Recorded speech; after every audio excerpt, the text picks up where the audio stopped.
ദൈവത്തിന് സ്തോത്രം. ഒരു സന്ധ്യായാമം കൂടി സ്വർഗത്തിലെ ദൈവം നമുക്കൊരുക്കി തന്ന ദൈവിക കൃപകളെ ഓർത്ത് നമുക്ക് ദൈവത്തെ സ്തുതിക്കാം. കഴിഞ്ഞ ദിനങ്ങളിൽ നിങ്ങൾ ഞങ്ങളോട് കാണിച്ച എല്ലാ സ്നേഹത്തിനും നിർദ്ദേശങ്ങൾക്കും നന്ദി അറിയിക്കുന്നു. സാംസ് ടിവിയിലൂടെ വരുന്ന ലൈവ് പ്രോഗ്രാമുകൾ നിങ്ങളുടെ ജീവിതത്തിന് അനുഗ്രഹമായി തീർന്നു, വിടുതലായി തീർന്നു. ക്രിസ്തുവിലേക്ക് നിങ്ങളെ ആനയിക്കുന്നതിന് വേണ്ടി അതൊരു നിമിത്തമായി തീർന്നു എന്ന് ഞങ്ങൾ വിശ്വസിക്കട്ടെ. കഴിഞ്ഞ ദിവസങ്ങളിൽ ഞങ്ങൾ നടത്തിയ ക്ലാസ്സുകളൊക്കെ നിങ്ങൾ കണ്ടു. തുടർന്നും അതേ വിഷയത്തെക്കുറിച്ച് തന്നെ പാസ്റ്റർ ആന്റണി ജോസഫ് നിങ്ങളോട് ദൈവവചനത്തിൽ നിന്നും ആധികാരികമായി നിങ്ങളെ പഠിപ്പിക്കും. ദുരുപദേശങ്ങൾ ഒട്ടനവധിയായി ലൈവ് മീഡിയയിലൂടെ കണ്ടുകൊണ്ടിരിക്കുമ്പോൾ ഇതിനെല്ലാം ഖണ്ഡിച്ചുകൊണ്ട് എന്താണ് വേദപുസ്തകം അനുശാസിക്കുന്നതെന്നും കർത്താവ് നമ്മളെക്കുറിച്ച് എന്താണ് ആഗ്രഹിക്കുന്നതെന്നും നാം എപ്രകാരം ജീവിക്കണമെന്നും നമ്മെക്കുറിച്ചുള്ള ദൈവേഷ്ടം എന്തെന്നും നാം ക്രിസ്തുവിൽ തികഞ്ഞവരായി തീരുവാൻ നാം എന്ത് ചെയ്യണമെന്നുമുള്ള വളരെ ശക്തമായ ദൈവിക ദൂതുകൾ ഈ ദിവസങ്ങൾ നിങ്ങൾക്ക് കേൾക്കുവാൻ കഴിയും. അത് നിങ്ങളുടെ ഓരോരുത്തരും ജീവിതത്തിന് അനുഗ്രഹമായി തീരും, അതിനൊരു സംശയവുമില്ല. പ്രത്യേകാൽ ഞങ്ങൾ ചെയ്തുകൊണ്ടിരിക്കുന്ന ക്ലാസ്സുകളെക്കുറിച്ച് എന്തെങ്കിലും അഭിപ്രായങ്ങൾ നിങ്ങൾക്കുണ്ടെങ്കിൽ, എന്തെങ്കിലും തിരുത്തലുകൾ ഞങ്ങൾ ചെയ്യേണ്ടതായിട്ടുണ്ടെങ്കിൽ പ്രത്യേകാൽ ദൈവമക്കൾ ഞങ്ങളെ അറിയിക്കുക. എന്തെങ്കിലും നിങ്ങളുടെ സംശയങ്ങളുണ്ടെങ്കിൽ അത് ഞങ്ങളെ അറിയിക്കുക. ആ സംശയങ്ങൾക്ക് യാതൊരു സങ്കോചവും കൂടാതെ വേദപുസ്തകത്തിൽ നിന്നും വേദപുസ്തക അടിസ്ഥാനത്തിൽ നിന്നുകൊണ്ട് തന്നെ അതിനെല്ലാം മറുപടി നൽകിത്തരുന്നതായിരിക്കും. വേദപുസ്തകത്തിൽ നിന്നും മാറി അവരുടെ സ്വന്തം ഇഷ്ടപ്രകാരം വേദപുസ്തകത്തെ വ്യാഖ്യാനിച്ചു കൊണ്ടുപോകുമ്പോൾ വ്യക്തമായി വേദപുസ്തകം അനുശാസിക്കുന്നതെന്ന് പറഞ്ഞു തരുവാൻ ഞങ്ങൾ കടപ്പെട്ടവരാണ്. അത് ഞങ്ങൾ നിങ്ങൾക്ക് ചെയ്തു തരുന്നതായിരിക്കും. ഇന്ന് രാത്രികാലവും ശ്രേഷ്ഠ ദൈവദാസനും പാസ്റ്റർ ആന്റണി ജോസഫ് ക്ലാസ് എടുക്കുന്നതിന് ഇന്ന് വൈകിവേളയിലും കടന്നു വന്നിട്ടുണ്ട്. തുടർന്നുള്ള ക്ലാസ്സുകൾ അദ്ദേഹം നയിക്കുന്നതായിരിക്കും. ദൈവം നമ്മേവരെയും അനുഗ്രഹിക്കുമാറാകട്ടെ. മൈക്ക് കർത്താവിൻ്റെ ദാസന് കൈമാറുന്നു.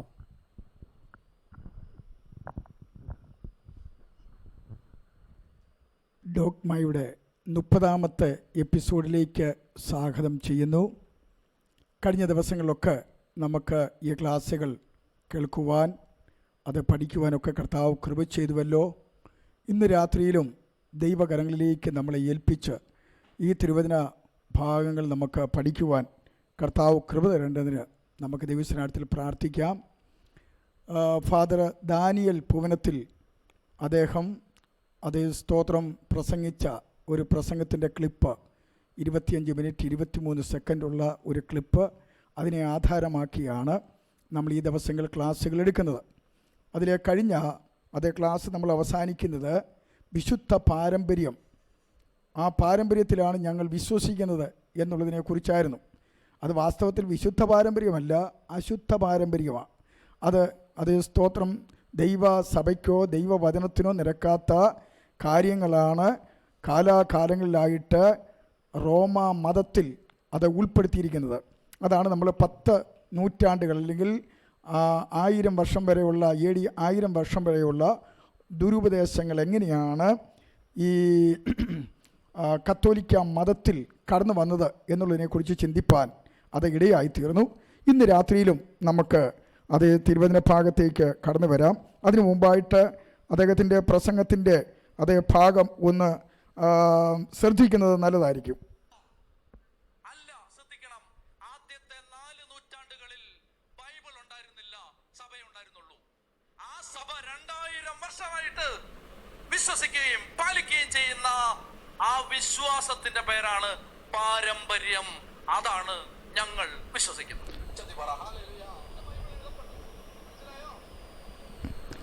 അതാണ് ഞങ്ങൾ വിശ്വസിക്കുന്ന പാരമ്പര്യം. അപ്പോൾ നമ്മൾ ആ പാരമ്പര്യത്തിൻ്റെ പൊള്ളത്തരങ്ങളൊക്കെ നമ്മൾ പഠിച്ചുകൊണ്ടിരിക്കുകയായിരുന്നല്ലോ. ഇനിയും ഇന്ന് മുതൽ പഠിക്കുന്നത് ക്രിസ്തു മതത്തിലെ വലിയ പിളർപ്പ്. AD 1054 ആ വലിയ സംഭവം ഉണ്ടായത്. അതിപ്രകാരമാണ് കിരീടധാരിയായ നിക്കോൾസ മാർപ്പാപ്പ വാഴും കാലം പാപ്പ മാർഗത്തെ ശക്തിപ്പെടുത്തുകയും റോമാസഭയുടെ കാനോൻ നിയമങ്ങൾക്ക് അടിത്തറ പാകുകയും ചെയ്തു. ഇദ്ദേഹം ശക്തനായ ഒരു വലിയ മാർപ്പാപ്പയായിരുന്നു. അദ്ദേഹമാണ് ഒത്തിരി കാര്യങ്ങൾ ഈ സഭയ്ക്കകത്ത് അടിച്ചേൽപ്പിക്കുവാനിടയായത്. നിക്കോൾസ മാർപ്പാപ്പ പൗരസ്ത്യ സഭയുടെ വിഷയങ്ങളിൽ കൂടെ ഇടപെടുവാൻ തുടങ്ങി. അങ്ങനെ ഇടപെടുവാൻ തുടങ്ങിയപ്പോൾ കോൺസ്റ്റാന്റിനോപ്പിളിലെ പാത്രിയാർക്കീസ് ആയിരിക്കുന്ന ഫോർട്ടിയസിനെ അദ്ദേഹം മുടക്കി. ഇവിടുത്തെ മാർപ്പാപ്പ പാശ്ചാത്യ പൗരസ്ത്യ എന്ന് പറയുന്ന രണ്ട് വിഭാഗങ്ങളുണ്ടല്ലോ. അതിൽ പൗരസ്ത്യ സഭയുടെ മാർപ്പാപ്പ എന്ത് ചെയ്തു, അല്ലെങ്കിൽ അവിടുത്തെ പാത്രിയാർക്കീസിനെ അങ്ങ് മുടക്കി. ഉടനെ എന്ത് ചെയ്യുന്നറിയോ, ഫോർട്ടിയാസ് നിക്കോൾസിനെ മുടക്കി, അങ്ങോട്ടും ഇങ്ങോട്ടും മുടക്കി. ക്രിസ്തീയ ലോകം അപ്രകാരം പിളർക്കപ്പെട്ടു. ഈ രണ്ടുപേരും അങ്ങോട്ടും ഇങ്ങോട്ടും മുടക്കിയത് മുഖാന്തരമായിട്ട് അത് പിളർക്കപ്പെട്ടു. AD 395 മുതൽ സാമ്രാജ്യം വിഭജിതമായിരുന്നുവെങ്കിലും പാപ്പാമാരും കോൺസ്റ്റന്റിനോപ്പിളിലെ പാത്രിയാർക്കീസുമാരും തമ്മിൽ അധികാര വടംവലി തുടർന്നിരുന്നുവെങ്കിലും സഭ ഒന്നായി കരുതപ്പെടുന്നതിനാൽ പൗരസ്ത്യ പാശ്ചാത്യ പ്രതിനിധികൾ ആഗമന കൗൺസിലുകളിൽ ഒക്കെ പങ്കെടുത്തിരുന്നു. AD 869 വരെ എല്ലാ എക്യുമെനിക്കൽ കൗൺസിലുകളും കോൺസ്റ്റന്റിനോപ്പിളിലെ സമീപ സ്ഥലങ്ങളിലോ സമ്മേളിച്ചിരുന്നു. കൗൺസിലുകളുടെ മാധ്യമം ഗ്രീക്ക് ഭാഷയായിരുന്നു. എന്നാൽ ആഗമന ദൃശ്യ സഭയുടെ ആധിപത്യം തനിക്കാണെന്ന് പാപ്പയുടെ കലശലായ നിർബന്ധം വളരെ അസഹിഷ്ണുത ഉണ്ടാക്കുവാനിടയായി. പൗരസ്ത്യ സഭയെ സ്വയം വേറിട്ട് നിൽക്കുവാനായിട്ട് അവർ തീരുമാനിച്ചു. AD 869 കോൺസ്റ്റന്റിനോപ്പോൾ കൗൺസിലായിരുന്നു ഒടുവിലത്തെ എക്യുമെനിക്കൽ കൗൺസിൽ അത് ചേർന്നത്. അന്നു മുതൽ ഗ്രീക്ക് സഭയ്ക്ക് പൗരസ്ത്യ സഭ എന്ന നാമധേയത്തിൽ അതിൻ്റെതായ കൗൺസിലുകളും റോമാ സഭയ്ക്ക് അതിൻ്റേതായിട്ടുള്ള കൗൺസിലുകളും ഉണ്ടായിരുന്നു.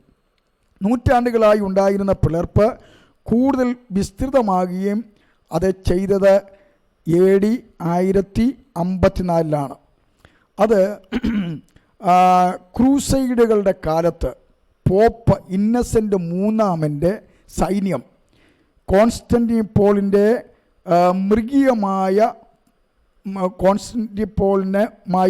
മൃഗീയമായിട്ട് പെരുമാറുകയും പൗരസ്ത്യ സഭയിൽ കൂടുതൽ കയ്പ് അത് ഉളവാക്കുകയും ചെയ്തു. പാപ്പായുടെ അപ്രമാദിത്വം ഒരു പ്രമാണമാക്കിയതോടുകൂടി പിളർപ്പ് കുറച്ചുകൂടി ആഴത്തിലാക്കി തീർക്കുവാനിടയായി.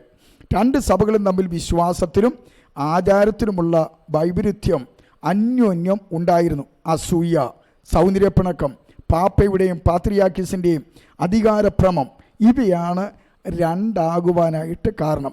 11, 12 നൂറ്റാണ്ടുകളെ പാപ്പാമാരുടെ പ്രതാപകാലം എന്ന് നാമകരണം ചെയ്യത്തക്ക രീതിയിൽ അധികാരം അവർക്കുണ്ടായിരുന്നു.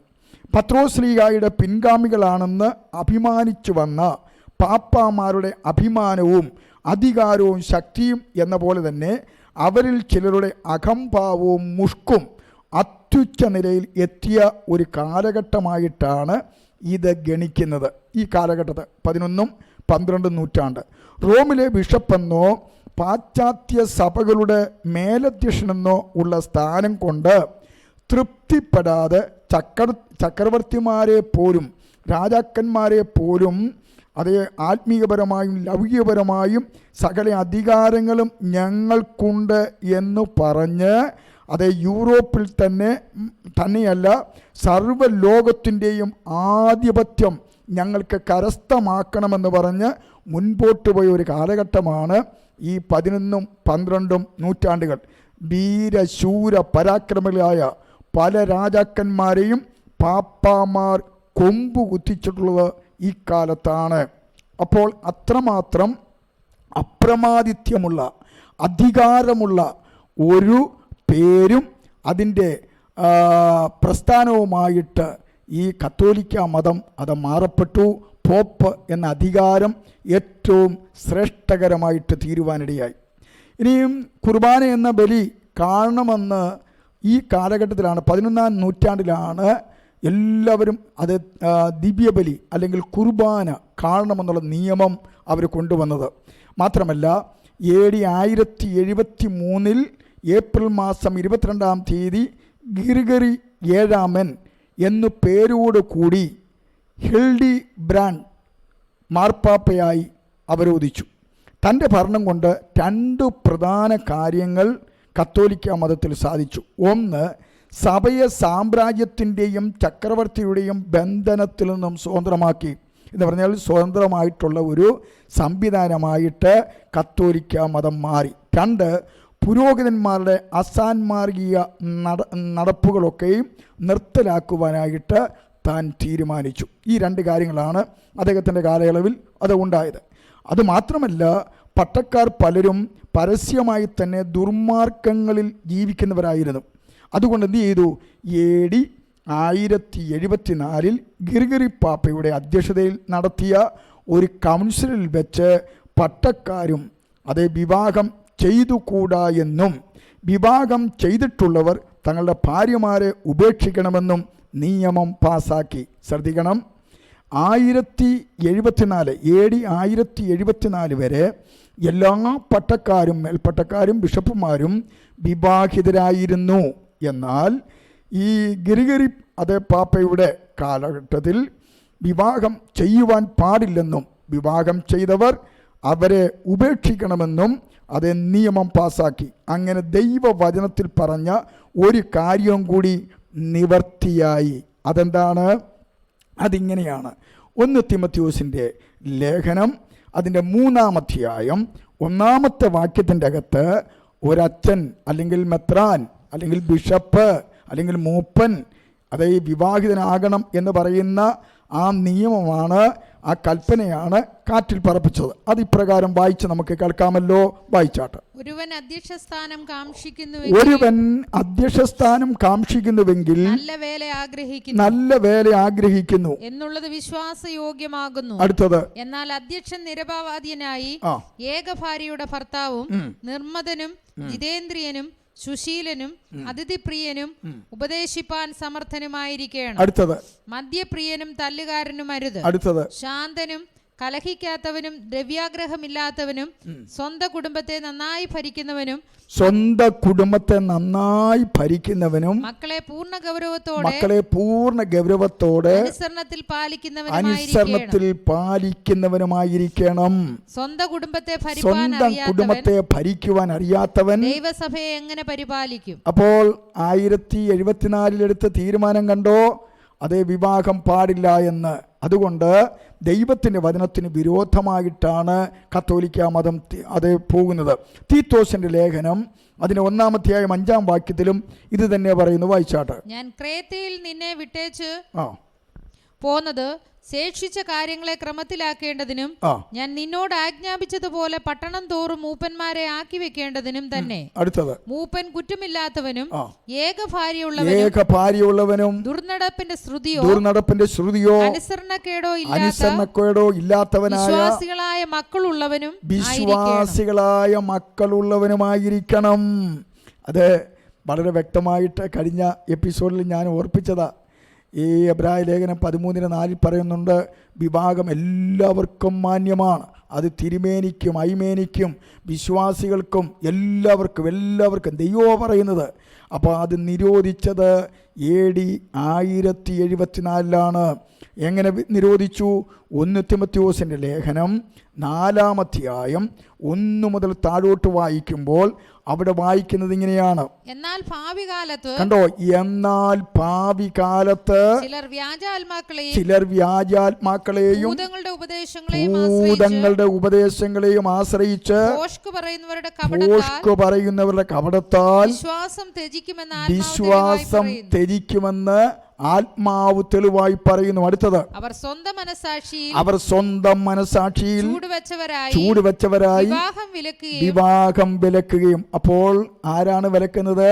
അത് സ്വന്തം മനസാക്ഷിയിൽ അത് ചൂടുവെച്ചവരായി. ഇവിടെ പറയുന്നു വിവാഹം വിലക്കുന്നത് വിശുദ്ധമായിട്ടുള്ള കാര്യത്തിനല്ല, മറിച്ച് വചനം പറയുന്നു വ്യാജാത്മാക്കളെയും ഭൂതങ്ങളുടെ ഉപദേശങ്ങളെയും ആശ്രയിച്ച് സ്വന്തം മനസാക്ഷിയിൽ ചൂടുവെച്ചവരായി വിവാഹം വിലക്കുകയും ചെയ്യുമെന്നാണ് രേഖപ്പെടുത്തിയിരിക്കുന്നത്.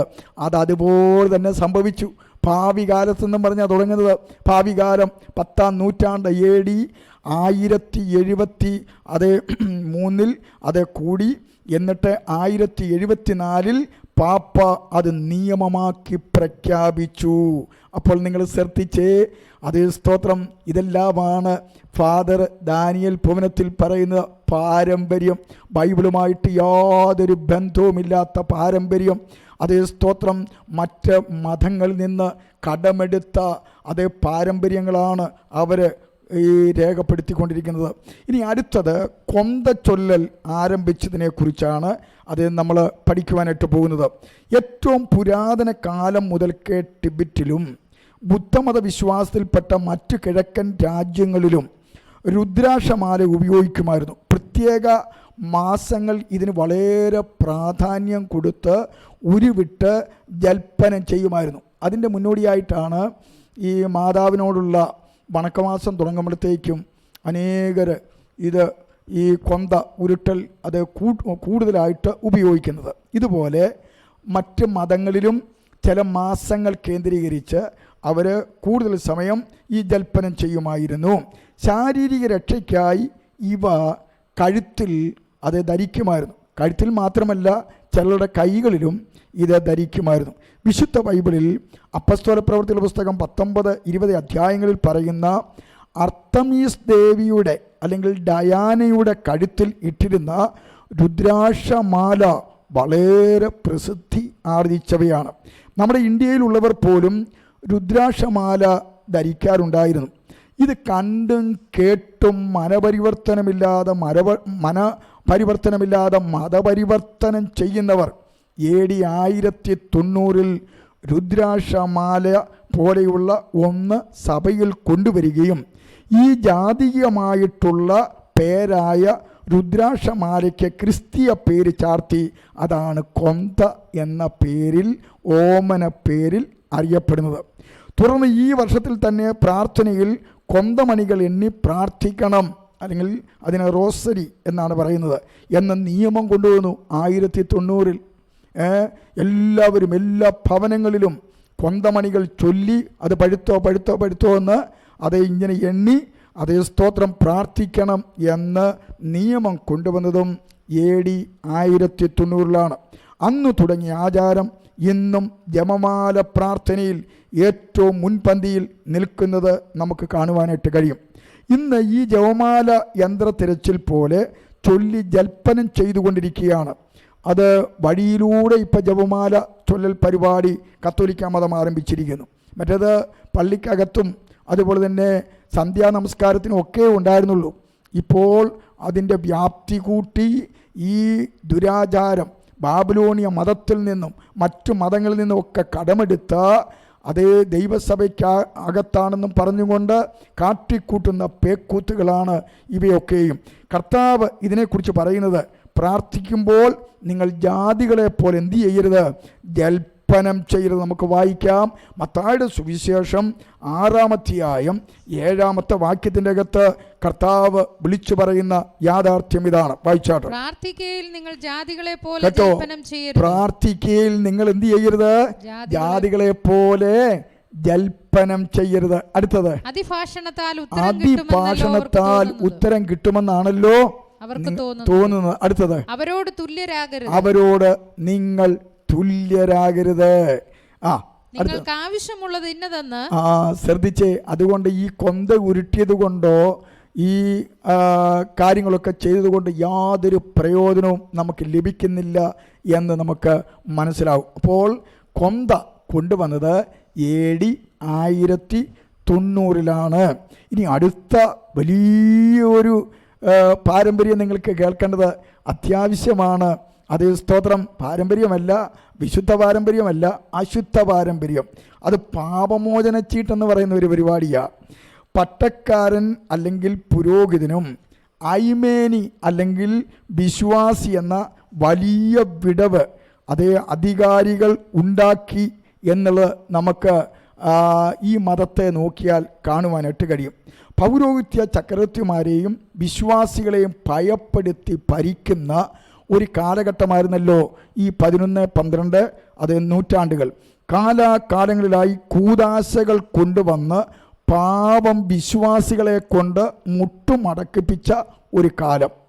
പുരോഹിതൻ്റെ ഈ കാലയളവിലെ സ്ഥാനം നോക്കൂ. കുമ്പസാരത്തിനും പാപമോചനത്തിനും ഇടയിൽ മധ്യസ്ഥനായിട്ട് പുരോഹിതൻ, അന്ത്യകൂദാശയിൽ മരണത്തിനും ജീവനുമിടയ്ക്ക് പുരോഹിതൻ, ബസ്പുറുക്കാൻ അല്ലെങ്കിൽ ശുദ്ധീകരണ സ്ഥലത്തിനും സ്വർഗത്തിനുമിടയിൽ പുരോഹിതൻ. ഇങ്ങനെ ഇടവകകളിൽ പൗരോഹിത്യ മേധാവിത്വമുള്ള ഒരു കാലഘട്ടം. ഇനിയും മനുഷ്യ രക്ഷയ്ക്കായി അത്യന്താപേക്ഷിതമായ 2 അവിഭാജ്യ ഘടകങ്ങളാണ് കന്യകാ മറിയവും പുണ്യാളന്മാരും. ക്രിസ്തുവിന് ഇവരുടെ ഇടയിലുള്ള സ്ഥാനം ഒന്ന് ചിന്തിച്ചു നോക്കിക്കേ. റോസരിയിൽ, കുടുംബ പ്രാർത്ഥനകളിൽ ഇവിടെയെങ്ങും യേശുവിന് സ്ഥാനമില്ല. 50 പ്രാവശ്യം മറിയെ പുകഴ്ത്തി പറയുമ്പോൾ യേശുവിന് ഒരു സ്ഥാനവും അവിടെ കൊടുക്കാറില്ല. പള്ളികളിലാകട്ടെ അതേ വീടുകളിലാകട്ടെ ഒന്നും യേശുവിന് സ്ഥാനമില്ല എന്ന് നമുക്ക് കാണുവാനായിട്ട് കഴിയും. വിശുദ്ധ വേദപുസ്തകം വെളിപ്പാട് പുസ്തകം 3-ാം അധ്യായം 20-ാമത്തെ വാക്യത്തിൻ്റെ അകത്ത് അതേ പറയുന്നത് ഇപ്രകാരമാണ്. ഒന്ന് വായിച്ചാട്ടെ. ഞാൻ വാതിൽക്കൽ നിന്ന് മുട്ടുന്നു. ആരെങ്കിലും എന്റെ ശബ്ദം കേട്ട് വാതിൽ തുറന്നാൽ ഞാൻ അവന്റെ അടുക്കൽ ചെന്ന് അവനോടും അവൻ എന്നോടും കൂടെ അത്താഴം കഴിക്കും. യേശു സഭയ്ക്ക് പുറത്താ, പള്ളിക്ക് പുറത്താ. കാരണം യേശുവിനെ ആവശ്യമില്ല. പലർക്കും മറിയേയും പുണ്യാളന്മാരെയും വാഴ്ത്തപ്പെട്ടവരെയും വിശുദ്ധന്മാരെയും മാത്രമാണ് ആവശ്യം. യേശു പള്ളിക്ക് പുറത്ത് നിന്നുകൊണ്ട് ഓരോ വാതിക്കൽ മുട്ടുകയാണ്. ഇന്ന് രാത്രിയിൽ എന്നെ കേൾക്കുന്ന പ്രിയപ്പെട്ടവരെ, അതേ സ്തോത്രം, നിങ്ങളുടെയും ജീവിതത്തിൽ യേശു പുറത്താണെങ്കിൽ, യേശുവിൻ്റെ ഉപദേശത്തിൽ നിങ്ങൾ വരുന്നില്ല എങ്കിൽ, അതേ നിശ്ചയമായിട്ടും അതേ എന്താണ്, യേശു ക്രിസ്തു അതേ പുറത്താണെങ്കിൽ നിങ്ങൾ പ്രാർത്ഥിച്ചാൽ മതി. കർത്താവേ, എൻ്റെ ജീവിതത്തിലെ പാപങ്ങൾ, എൻ്റെ ജീവിതത്തിലെ കുറവുകൾ എന്നോടൊന്ന് ക്ഷമിക്കണമേ എന്ന് ആത്മാർത്ഥമായിട്ട് പ്രാർത്ഥിച്ചാൽ യേശു അകത്ത് വരും. നിൻ്റെ ഭവനത്തിൻ്റെ അകത്ത് വരും. നിൻ്റെ ശരീരമാകുന്ന കൂടാരത്തിൻ്റെ അകത്ത് വരും. അതേ നിങ്ങൾ പ്രാർത്ഥിക്കുന്ന ഇടത്ത് യേശു വരുവാനായിട്ട് ഇടയായിത്തീരും. അതുകൊണ്ട് അതേ സ്തോത്രം, യേശുവിന് കൊടുക്കാത്ത ഒരു സ്ഥാനവും വേറെ ആർക്കും കൊടുക്കരുത്. അതേ യേശുവാണ് പരമപ്രധാനം. അതേ സ്തോത്രം, ദൈവത്തിനും മനുഷ്യർക്കും മധ്യസ്ഥനായി ഒരേ ഒരാൾ മാത്രമേ ഉള്ളൂ.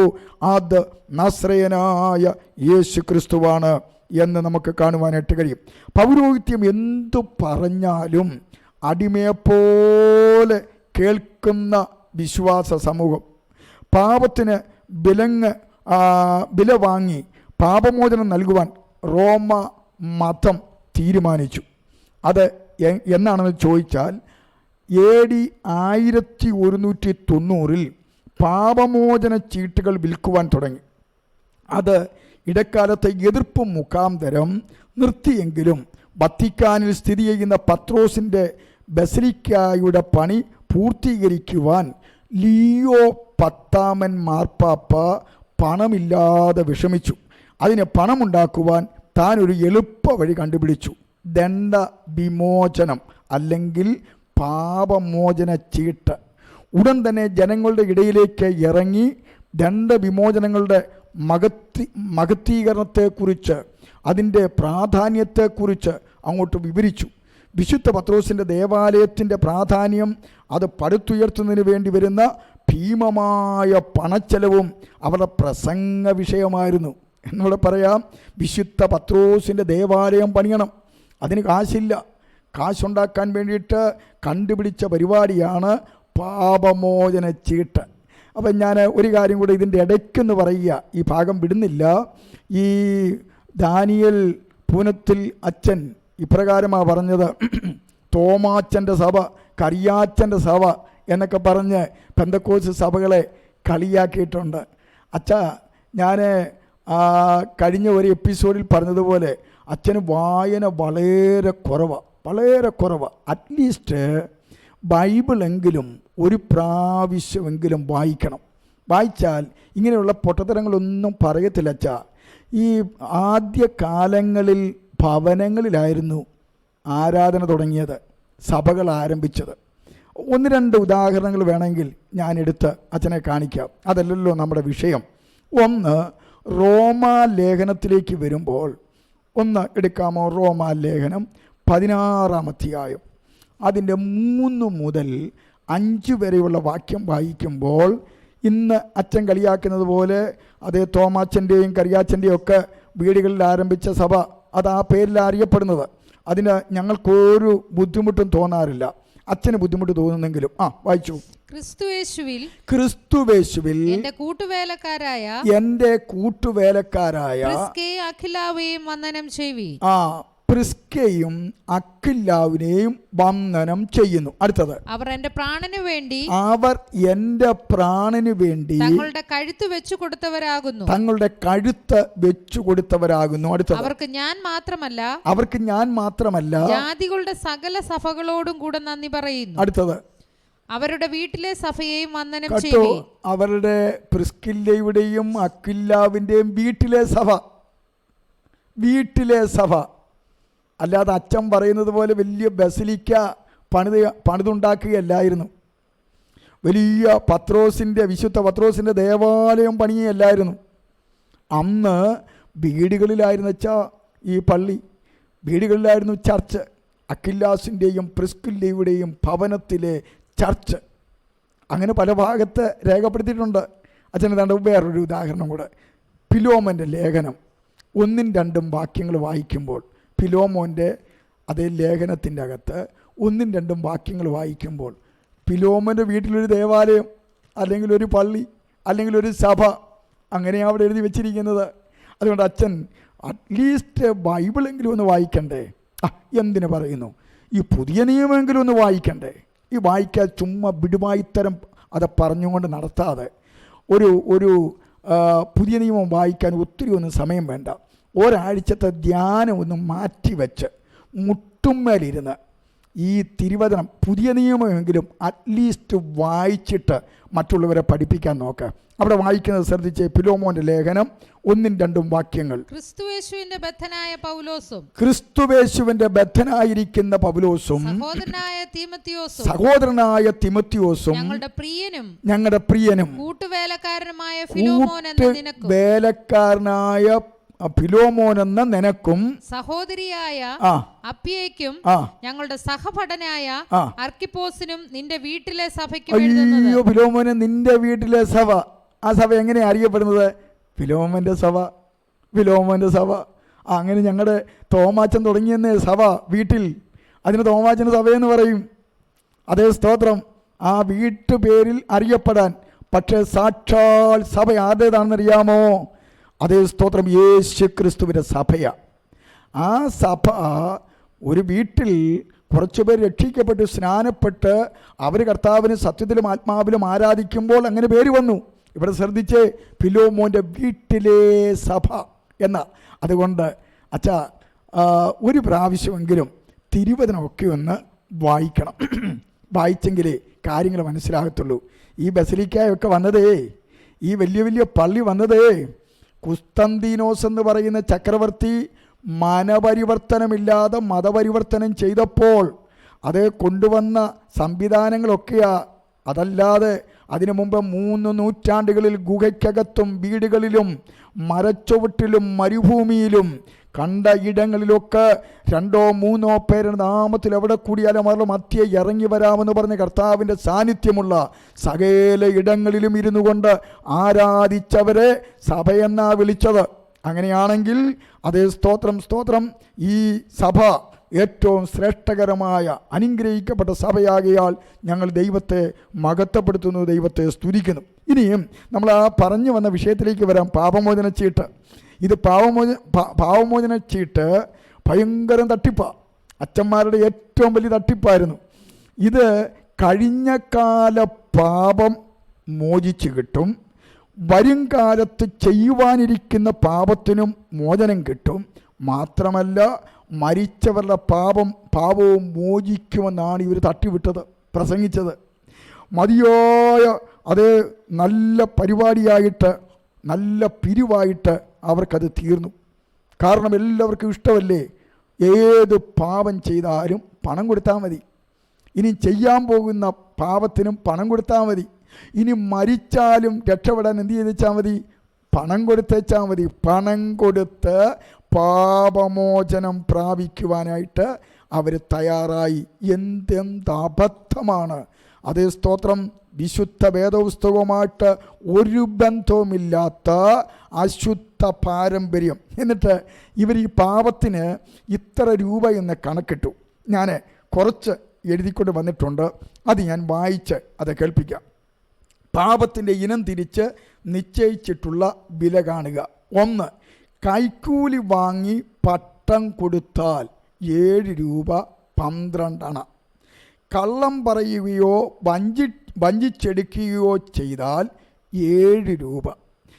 അന്യൻ്റെ വസ്തു അപഹരിച്ചാൽ 10 രൂപ 8 അണ.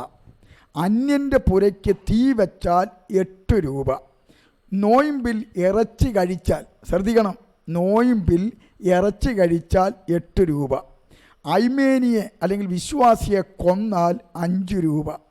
പട്ടക്കാരനെ അടിച്ചാൽ 9 രൂപ. അപ്പനെയോ അമ്മയോ അടിച്ചാൽ 8 രൂപ 12 അണ. കന്യാസ്ത്രീയെ വ്യഭിചരിച്ചാൽ 17 രൂപ 8 അണ. വിലക്കപ്പെട്ട ദിനത്തിൽ വിവാഹം ചെയ്താൽ 35 രൂപ 8 അണ. വളരെ ശ്രദ്ധിച്ചേ, ഈ പാപത്തിൻ്റെ പോക്കേ. ഒരുത്തനെ കൊന്നാൽ 5 രൂപയേ ഉള്ളൂ. അതേസമയം കള്ളം പറഞ്ഞാൽ 8 രൂപ. അപ്പം ഈ കൊല്ലുന്നത് വളരെ കുറച്ചല്ല ഉള്ളൂ, കള്ളം പറയുന്നത് കൂടുതലല്ലേ. അപ്പോൾ ഇഷ്ടം പോലെ പണം അത് ലഭിക്കും. കമന്ന് വീണാൽ കാൽ പണവുമായിട്ട് എഴുന്നേൽക്കുന്ന പരിപാടിയാണ് കത്തോലിക്ക മതത്തിലുള്ളത്. ഇവയിൽ ഓരോ പാപത്തിനും നൽകപ്പെട്ടിരിക്കുന്ന പ്രാധാന്യം തന്നെ വിചിത്രമായി നമുക്ക് കാണുവാനായിട്ട് കഴിയും. കൽപ്പനകളാകുന്ന വ്യഭിചാരം, കൊലപാതകം എന്നീ പാപങ്ങളെക്കാൾ വലുതാണ് പോലും വിലക്കപ്പെട്ട ദിവസം നടത്തുന്ന വിവാഹം. അതിന് 35 രൂപ 8 അണയാണ് അതാ പറഞ്ഞിരിക്കുന്നത്. 35 രൂപ 8 അണ എന്ന് പറഞ്ഞാൽ ഞായറാഴ്ചകളിലും കടമുള്ള ദിവസങ്ങളിലും. അപ്പം അന്ന് വിവാഹം അത് ചെയ്താൽ 35 രൂപ 8 അണ കൊടുക്കണം. അപ്പോൾ കൊയ്ത്തല്ലേ, കൊയ്ത്ത്.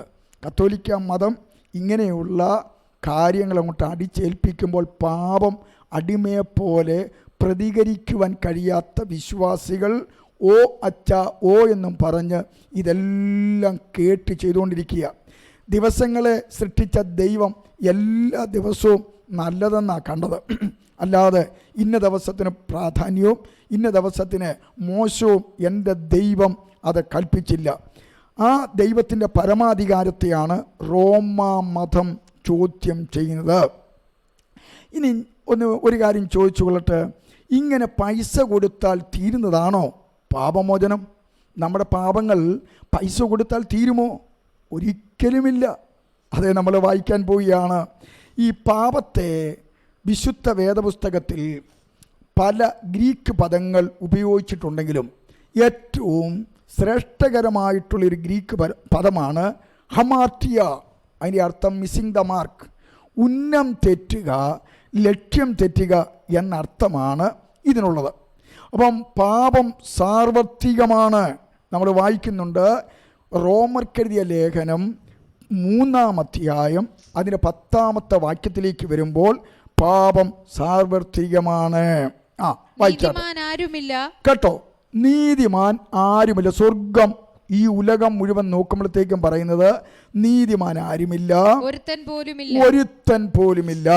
അടുത്തത് ഗ്രഹിക്കുന്നവനില്ല, ദൈവത്തെ അന്വേഷിക്കുന്നില്ല. അടുത്തത് എല്ലാവരും വഴിതെറ്റി. കണ്ടോ, സാർവത്രികമാണ്. എല്ലാവരും വഴിതെറ്റി ഒരുപോലെ. അപ്പോൾ പാപം സാർവത്രികമാണ്.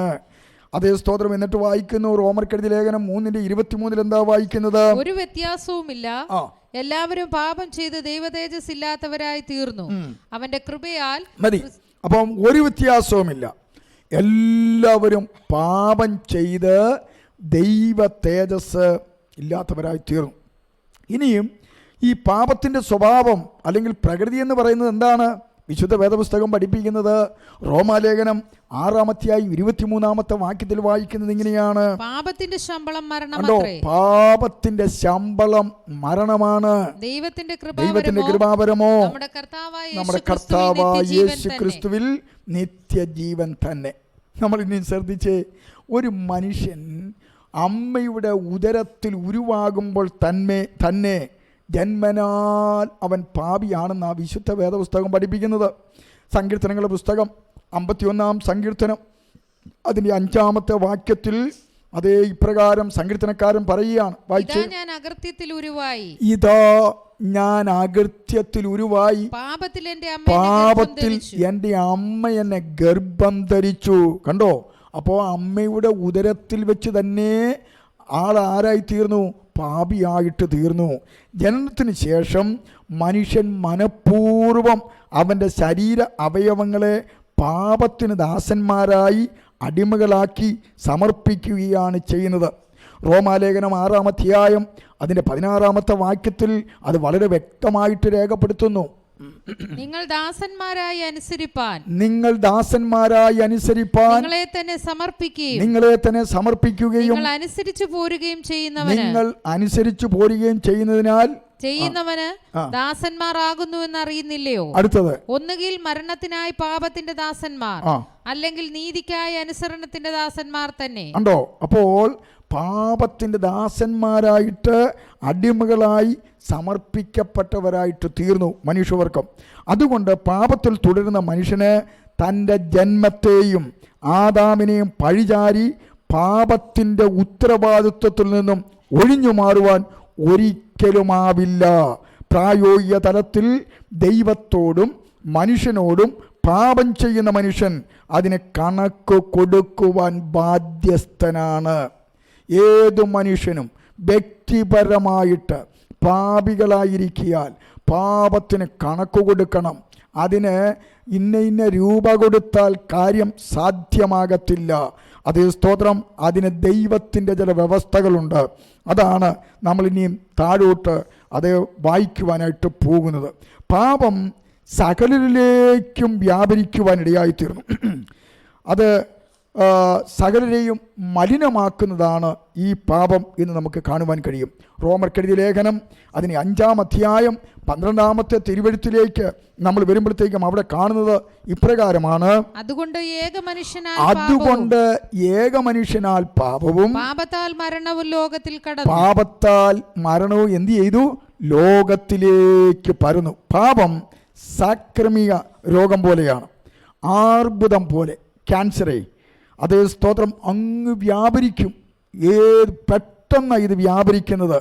അതുകൊണ്ടാണ് യെശയ്യാപ്രവാചകന്റെ പുസ്തകം 1-ാം അധ്യായം 4-5 വാക്യത്തിലേക്ക് വരുമ്പോൾ അവിടെ വായിക്കുന്നത് ഇപ്രകാരമാണ്, അയ്യോ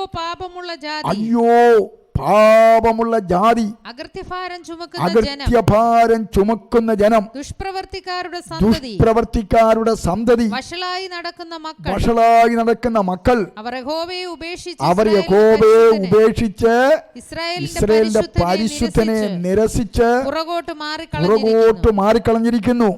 അടുത്തത്, ഇനി നിങ്ങളെ അടിച്ചിട്ടെന്ത്? ശ്രദ്ധിച്ചേ, ഇനിയും നിങ്ങളെ അടിച്ചിട്ടെന്ത്? നിങ്ങൾ അധികമധികം പിന്മാറുകയുള്ളൂ. തല മുഴുവൻ ദീനവും ഹൃദയം മുഴുവൻ രോഗവും പിടിച്ചിരിക്കുന്നു. അടുത്തത്, അടിതൊട്ട് മുടി വരെ ഒരു സുഖവുമില്ല. പാവിയായിരിക്കുന്ന മനുഷ്യനെ കുറിച്ച് പറയുക, അടിതൊട്ട് മുടി വരെ ഒരു സുഖവുമില്ല. ഈ പാപത്തിലിരുന്നു കൊണ്ട് മനുഷ്യൻ പ്രാർത്ഥിച്ചാൽ ഇതിന് താഴോട്ടുള്ള ഭാഗത്ത് ദൈവം തമ്പുരാൻ ഉത്തരം തരത്തിലെന്ന് തന്നെയാണ് രേഖപ്പെടുത്തിയിരിക്കുന്നത്. യോഹന്നാൻ 9:31 വായിക്കുന്നു, പാപിയുടെ പ്രാർത്ഥന ദൈവം കേൾക്കുന്നില്ല, ദൈവത്തിൻ്റെ ഇഷ്ടം ചെയ്യുന്നവൻ്റെ പ്രാർത്ഥനയാണ് കേൾക്കുന്നത്.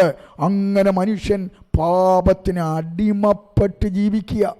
ഈ പാപത്തിന് അടിമപ്പെട്ടിരിക്കുന്ന ആൾക്ക് ഇന്ന പാപങ്ങൾക്ക് ഇത്ര രൂപ കൊടുത്താൽ അത് ക്ഷമ തരാമെന്ന് പഴയ നിയമത്തിലോ പുതിയ നിയമത്തിലോ എങ്ങും രേഖപ്പെടുത്തിയിട്ടില്ല.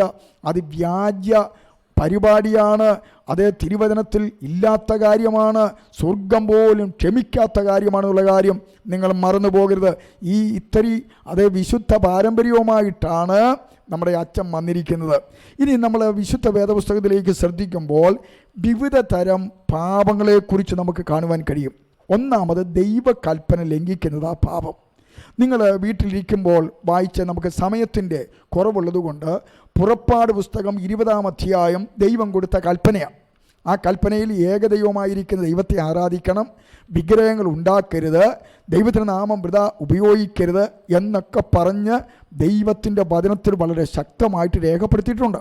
ആ ദൈവിക കൽപ്പനകൾ ആര് ലംഘിക്കുന്നുവോ അവരെല്ലാം പാപികളാണെന്ന് വിശുദ്ധ വേദപുസ്തകം നമ്മളോട് വളരെ വ്യക്തമായിട്ട് ആജ്ഞാപിക്കുകയാണ്. ഇനിയും പല വിധത്തിലുള്ള എല്ലാം ഒന്നും നമുക്ക് ഈ പഠനത്തിൽ എടുക്കുവാൻ സമയമില്ല. എങ്കിലും ഇവരുടെ തട്ടിപ്പ് നമ്മൾ മനസ്സിലാക്കണം.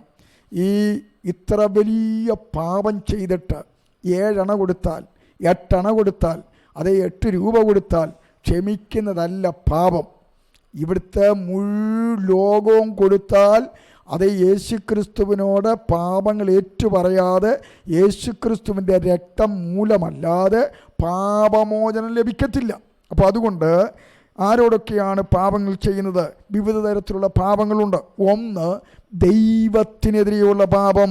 നമ്മൾ വായിക്കുന്നു സങ്കീർത്തനങ്ങളുടെ പുസ്തകം അതിൻ്റെ 51-4 വാക്യത്തിൽ സങ്കീർത്തനക്കാരൻ പറയുകയാണ്, നിന്നോട് തന്നെ ഞാൻ പാപം ചെയ്തു. ദൈവത്തോട് പറയുക, നിന്നോട് തന്നെ പാപം ചെയ്തു. നിനക്ക് അനിഷ്ടമായുള്ളത് ഞാൻ ചെയ്തിരിക്കുന്നു. 8 രൂപ കൊടുത്താൽ മതിയോ ഈ പാപം ക്ഷമിക്കാൻ?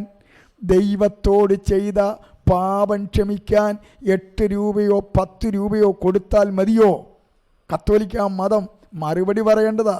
ഇതൊക്കെ അവരുടെ വിശുദ്ധ പാരമ്പര്യം. 2, ക്രിസ്തുവിനെതിരെയുള്ള പാപം. യോഹന്നാൻ 15:22 വായിക്കുന്നത് ഇങ്ങനെയാണ്, ഞാൻ വന്ന് അവരോട് സംസാരിക്കാതിരുന്നു എങ്കിൽ അവർക്ക് പാപമില്ലായിരുന്നു. ഇപ്പോഴോ അവരുടെ പാപത്തിന് ഒഴിവ് കഴിവില്ല. എത്ര രൂപ കൊടുത്താലും പാപത്തിന് ക്ഷമയില്ല. മറിച്ച് നമ്മുടെ പാപങ്ങൾ ഏറ്റുപറഞ്ഞ് യേശുക്രിസ്തുവിൻ്റെ നിർമ്മലമായ നിഷ്കളങ്കമായ രക്തത്താൽ മാത്രമേ നമ്മുടെ പാപം കഴുകപ്പെടത്തുള്ളൂ. 3, പരിശുദ്ധാത്മാവിനെതിരെയുള്ള പാപം. മത്തായി സുവിശേഷം 12-ാം അധ്യായം 31-32 വാക്യങ്ങൾ വായിക്കുമ്പോൾ അവിടെ വായിക്കുന്നു, ആരെങ്കിലും മനുഷ്യപുത്രന് നേരെ ഒരു വാക്ക് പറഞ്ഞാൽ അത് അവനോട് ക്ഷമിക്കും. പരിശുദ്ധാത്മാവിന് നേരെ പറഞ്ഞാലോ ഈ ലോകത്തിലും വരുവാനുള്ളതിലും അവനോട് ക്ഷമിക്കയില്ല. കണ്ടോ, ക്ഷമിക്കത്തില്ല. പരിശുദ്ധാത്മാവിനോട് എതിരായിട്ട് പാപം ചെയ്താൽ ക്ഷമിക്കപ്പെടത്തില്ല. ഏറ്റുപറയണം. യേശുവിൻ്റെ രക്തം, അതേ സ്തോത്രം, ഉച്ച മുതൽ ഉള്ളങ്കാല് വരെ കഴുകി ശുദ്ധീകരിക്കപ്പെടണം. എങ്കിൽ മാത്രമേ എന്ത് ചെയ്യത്തുള്ളൂ? പാപങ്ങൾ ക്ഷമിക്കപ്പെടത്തുള്ളൂ. ഇനിയും നമുക്ക് കാണുവാൻ കഴിയുന്നത് ബാല്യത്തിലെ പാപമുണ്ട്. സങ്കീർത്തനങ്ങളുടെ പുസ്തകം 25-ാം അധ്യായം അതിൻ്റെ 7-ാമത്തെ വാക്യത്തിലേക്ക് വരുമ്പോൾ ബാല്യത്തിലെ പാപത്തെക്കുറിച്ച് പറയുന്നു. ബാല്യത്തിലെ പാപങ്ങളെയും കണ്ടോ, എൻ്റെ ബാല്യത്തിലെ പാപങ്ങളെയും എൻ്റെ ലംഘനങ്ങളെയും ഓർക്കരുത്. എൻ്റെ ലംഘനങ്ങളെയും ഓർക്കരുത്. സങ്കീർത്തനക്കാരൻ പറയുക. അപ്പോൾ ബാല്യത്തിൽ പാപമുണ്ട്. ഇനിയും രഹസ്യ പാപങ്ങളുണ്ട്. സങ്കീർത്തനങ്ങളുടെ പുസ്തകം 90-ാം അധ്യായത്തിലേക്ക് വരുമ്പോൾ അതിന് 8-ാമത്തെ തിരുവെഴുത്തിൻ്റെ അകത്ത് പറയുന്നു, നീ ഞങ്ങളുടെ അകൃത്യങ്ങളെ നിന്റെ മുമ്പിലും ഞങ്ങളുടെ രഹസ്യ പാപങ്ങളെ നിന്റെ മുഖപ്രകാശത്തിലും വെച്ചിരിക്കുന്നു. അപ്പോൾ രഹസ്യ പാപങ്ങളുണ്ട്. പരസ്യമായിട്ടും പാവമുണ്ട്. രഹസ്യ പാവമുണ്ടെങ്കിൽ പരസ്യമായിട്ടും പാവമുണ്ട്. 1 ശമൂവേലിന്റെ പുസ്തകം 2-ാം അധ്യായം 23-ാമത്തെ വാക്യത്തിൽ ഏലി പുരോഹിതന്റെ മക്കള് പരസ്യമായിട്ട് പാപം ചെയ്യുകയാ. 1 ശമൂവേലിന്റെ പുസ്തകം 2-ാം അധ്യായം 23-ാമത്തെ വാക്യം. അവനവരോട് നിങ്ങൾ ഈ വക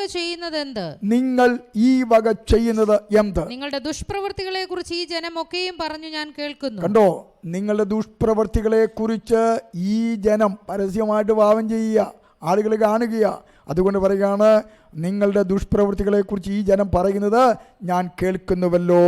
ഇനിയും വലിയ പാപങ്ങളുണ്ട്. നമ്മൾ വായിക്കുന്നു സങ്കീർത്തനങ്ങളുടെ പുസ്തകം 25-ാം അധ്യായം അതിൻ്റെ 11-ാമത്തെ വാക്യത്തിലേക്ക് വരുമ്പോൾ വലിയ പാപങ്ങളുണ്ട്. അവിടെ വായിക്കുന്നത് ഇപ്രകാരം, യഹോവേ എൻ്റെ അകൃത്യം വലിയത്, നിന്റെ നാമനിമിത്തം എന്ത് ചെയ്യണം? അത് ക്ഷമിക്കണമേ. വലിയ പാപങ്ങൾ. ഈ പാപം 7 രൂപ കൊടുത്താൽ അത് തീരുന്നതല്ല എന്ന് മനസ്സിലാക്കണം. ഇതൊക്കെയാണ് വിശുദ്ധ പാരമ്പര്യം. അടുത്തത് വായിക്കുന്നു, സങ്കീർത്തനങ്ങളുടെ പുസ്തകം 19-ാം അധ്യായം 12-ാമത്തെ വാക്യത്തിൽ വായിക്കുന്നത്, മറഞ്ഞുകിടക്കുന്ന പാപമുണ്ട്. തന്റെ തെറ്റുകളെ ഗ്രഹിക്കുന്നവനാർ മറഞ്ഞിരിക്കുന്ന തെറ്റുകളെ പോക്കി എന്നെ മറഞ്ഞിരിക്കുന്ന തെറ്റ്, പാപം, മറിഞ്ഞിരിക്കുന്ന പാപത്തെ തെറ്റുകളെ പോക്കി എന്നെ മോചിപ്പിക്കണമേ. മാത്രമല്ല, അതിൻ്റെ താഴത്തെ വാക്യത്തിനകത്ത് സ്വമേധാ പാപങ്ങളുണ്ട്. മനുഷ്യൻ തന്നെത്താൻ ചെയ്യുന്ന, ദൈവത്തിനും മനുഷ്യർക്കും ദൈവസഭയ്ക്കും ഒക്കെ എതിരെ ചെയ്യുന്ന സ്വമേധാ പാപങ്ങളുണ്ട്. 13-ാമത്തെ വാക്യം, സങ്കീർത്തനങ്ങൾ 19-ാം അധ്യായത്തിൻ്റെ 13-ാമത്തെ വാക്യത്തിലേക്ക് വരുമ്പോൾ അവിടെ സ്വമേധാ പാപങ്ങളെ അകറ്റി എന്നെ എന്ത് ചെയ്യണം? എന്നെ കാക്കേണമേ. മാത്രമല്ല, എൻ്റെ മേൽ, ഈ സ്വമേധാ പാപങ്ങൾ എൻ്റെ മേൽ വാഴരുത്. അല്ലാതെ പിന്നെയും ചെയ്യാമെന്നും പറഞ്ഞുകൊണ്ട് അത് ഒരു ഉറപ്പ് തരുന്നതല്ല. ഇവിടെ നമ്മൾ കണ്ടത്, പാപമോചന ചീട്ടിന് അപ്പോഴത്തെ പാപം ക്ഷമിക്കും, ഇനി ചെയ്യാൻ പോകുന്ന പാപം ക്ഷമിക്കും, ഇനി മരിച്ചു കഴിഞ്ഞാലും പണം കൊടുത്താൽ പാപം ക്ഷമിക്കും. അയ്യോ, ഇതുപോലെ അതപ്പതിച്ച ഒരു തിയോളജി, ദൈവശാസ്ത്രം വേറെ എവിടെയെങ്കിലും കേട്ടിട്ടുണ്ടോ? ഇതാണ് വിശുദ്ധ പാരമ്പര്യമെന്ന് പറയുന്നത്. ശ്രദ്ധിച്ച്, ചെയ്യേണ്ടത് ചെയ്യാതിരുന്നാൽ അത് വലിയ പാപമാണ്. യാക്കോബിൻ്റെ ലേഖനം 4-ാം അധ്യായം 17-ാമത്തെ വാക്യത്തിൽ വായിക്കുന്നത് ഇങ്ങനെയാണ്, നന്മ ചെയ്യുവാൻ അറിഞ്ഞിട്ടും ചെയ്യാത്തവന് അത് പാപം തന്നെ. കണ്ടോ, നന്മ ചെയ്യുവാൻ അറിഞ്ഞിട്ടും അത് ചെയ്യാത്തവന് അത് വലിയ പാപമാണ് എന്ന് രേഖപ്പെടുത്തിയിരിക്കുന്നു. മാത്രമല്ല, സ്വന്തം ശരീരം കൊണ്ട് നമ്മൾ പാപം ചെയ്യും. 1 കൊരിന്ത്യർ ലേഖനം 6-ാം അധ്യായം 18-ാമത്തെ വാക്യത്തിലേക്ക് വരുമ്പോൾ അവിടെ വായിക്കുന്നത് എങ്ങനെയാണ്, മനുഷ്യൻ ചെയ്യുന്ന ഏതു പാപവും ശരീരത്തിന് പുറത്താകുന്നു. ദുർനടപ്പുകാരനോ സ്വന്തം ശരീരത്തിന് വിരോധമായി ശരീരത്തിന് വിപരീതമായി പാപം ചെയ്യുന്നു. ഇത് പൈസ കൊടുത്താൽ ക്ഷമിക്കപ്പെടുന്ന പാപമല്ല. യേശുവിൻ്റെ രക്തം അത് കഴുകി ശുദ്ധീകരിച്ച് ഇവൻ തീരുമാനമെടുക്കണം, ഇനിയും മേലാൽ എൻ്റെ ശരീരം കൊണ്ട് പാപം ചെയ്യത്തില്ല എന്ന് തീരുമാനമെടുത്ത് അതിൽ വിശ്വസ്തയോടെ അന്ത്യം വരെ ജീവിക്കണം. അവിടെയാ പാപമോചനം ലഭിക്കുന്നത്. അല്ലാതെ പണം ഇട്ടതുകൊണ്ട്, പണം കൊടുത്തതുകൊണ്ട്, അത് ബസലിക്ക പണിയുവാനായിട്ട് പണം കൊടുത്തതുകൊണ്ടോ, പള്ളി വെക്കുവാൻ പണം കൊടുത്തതുകൊണ്ടോ, ദാനധർമ്മങ്ങൾ ചെയ്തതുകൊണ്ടോ ആരും രക്ഷ പ്രാപിക്കത്തില്ല എന്ന് നമ്മൾ മനസ്സിലാക്കണം. ഇനി 1 യോഹന്നാൻ 5-ാം അധ്യായം 16-ാമത്തെ വാക്യത്തിൽ വായിക്കുന്നു, മരണത്തിന് അല്ലാത്ത പാപമുണ്ട്. വായിച്ചേ, സഹോദരൻ മരണത്തിനല്ലാത്ത പാപം ചെയ്യുന്നത്. കണ്ടോ, മരണത്തിനല്ലാത്ത പാപമുണ്ട്. അടുത്തത്, ആരെങ്കിലും കണ്ടാൽ അപേക്ഷിക്കാം. അടുത്തത്, ദൈവം അവന് ജീവനെ കൊടുക്കും. അടുത്തത്, മരണത്തിനല്ലാത്ത പാപം ചെയ്യുന്നവർക്ക് തന്നെ മരണത്തിനുള്ള പാപമുണ്ട്. മരണത്തിനുള്ള പാപമുണ്ട്, അതിനെക്കുറിച്ച് അപേക്ഷിക്കണമെന്ന് ഞാൻ പറയുന്നില്ല. 2 കൂട്ടം പാപങ്ങളെ കുറിച്ച് അവിടെ രേഖപ്പെടുത്തുക. ഇനി അടുത്തത്, ക്ഷമിക്കപ്പെടാത്ത പാപമുണ്ട്. അത് മത്തായി സുവിശേഷം 12-ാം അധ്യായം 32-ാമത്തെ വാക്യം, പരിശുദ്ധാത്മാവിനെതിരെയുള്ള പാപമാണ്.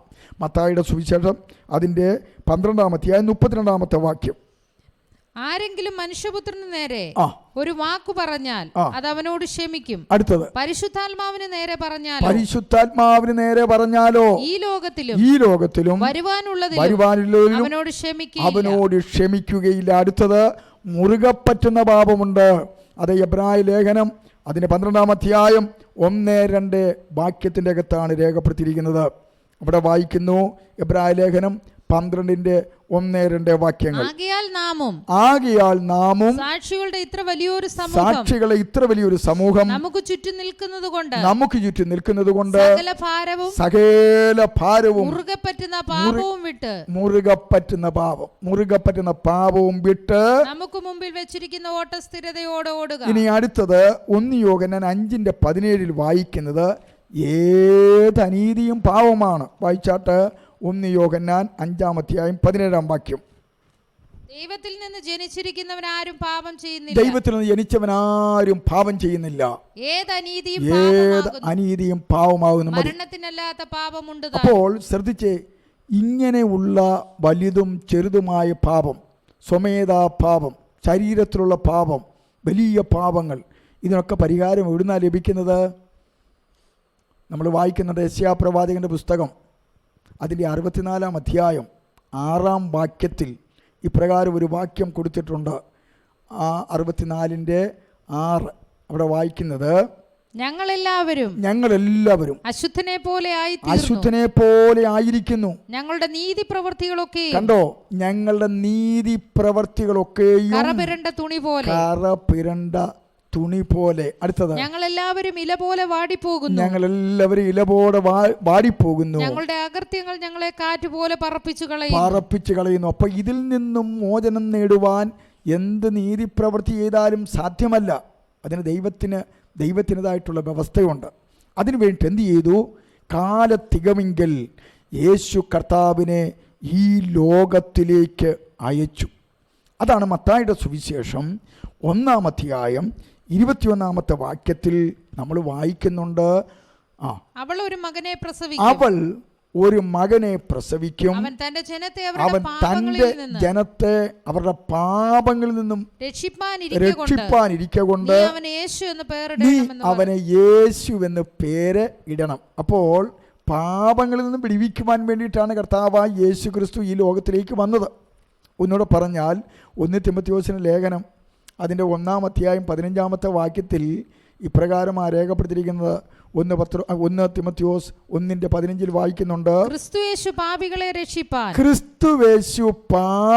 രക്ഷിപ്പാൻ ലോകത്തിൽ വന്നു എന്നുള്ളത് വിശ്വാസ്യവും എല്ലാവരും അംഗീകരിപ്പാൻ യോഗ്യമാണെന്നുള്ള വചനം കിടക്കെ. നിങ്ങളോട് ആര് പറഞ്ഞു ഈ പൈസ കൊടുത്താൽ പാവം മോചിക്കുമെന്ന്? അതല്ലേ അശുദ്ധ പാരമ്പര്യം. ഈ പാരമ്പര്യം കൊണ്ട് എന്ത് നേട്ടമുണ്ടായി? ഏതെങ്കിലും ഒരു പാപി രക്ഷിക്കപ്പെട്ടോ? അവരുടെ ആത്മാവ് രക്ഷിക്കപ്പെട്ടോ? ഇതിനെല്ലാം കണക്ക് കൊടുക്കണ്ടേ? പാപം ചെയ്യാനുള്ള ടെൻഡൻസിയല്ലേ ഉണ്ടാക്കിയത്?